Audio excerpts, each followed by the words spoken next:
Welcome to Archives and Special Collections of the University of Connecticut Library, better known as the UConn Archives. I am Laura Smith. I am the archivist who oversees the business, railroad, and labor collections. Our labor collections focus mostly on businesses that made Connecticut an industrial powerhouse in the late 1800s and early 1900s, specifically in textiles, brass, tools, clocks. I'm going to be showing you some of my favorite examples from these collections, and you get an idea of what we have. The Cheney Brothers Silk Manufacturing Company was established in Manchester, Connecticut in 1838.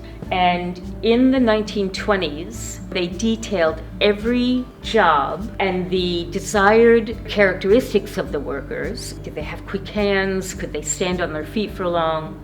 They took photographs of workers at the machinery. If they were hiring someone for that job and the person did not know English, they could indicate that they were familiar with the equipment.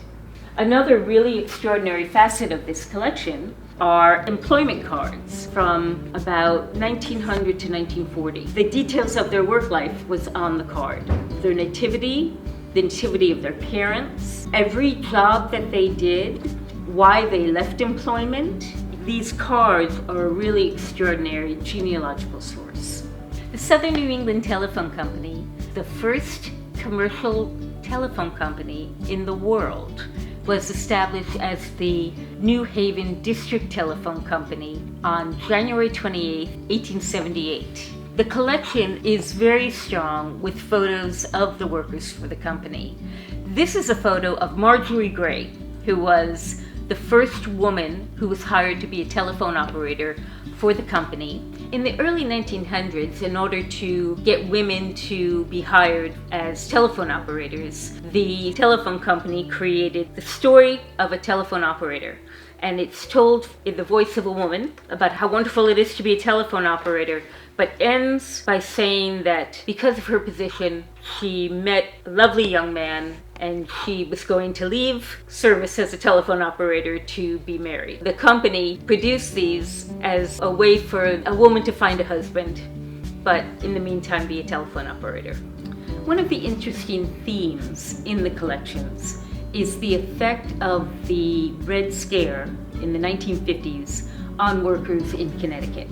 We have the papers of Jack Goldring, who in 1953 was convicted in a Smith Act trial, a 1930s legislation that allowed the government to decide that someone who spouted anti-American sentiments could be kicked out of their job or kicked out of the country. Jack Goldring, he was admittedly a member of the Communist Party, but in the trial, it was emphasized that just because they have different views on the United States doesn't mean that they're anti-American. So this collection has a lot of the legal records, the writings by Goldring, correspondence that was done by the Communist Party on his behalf. It's a fascinating collection about the Red Scare. So thank you for coming with me on this brief view of collections that we have in the labor and the business collections. And if you're interested in more information, please visit our website and look at our finding aids. And also we have some special projects that are labor related. And we look forward to your questions. Please contact us anytime.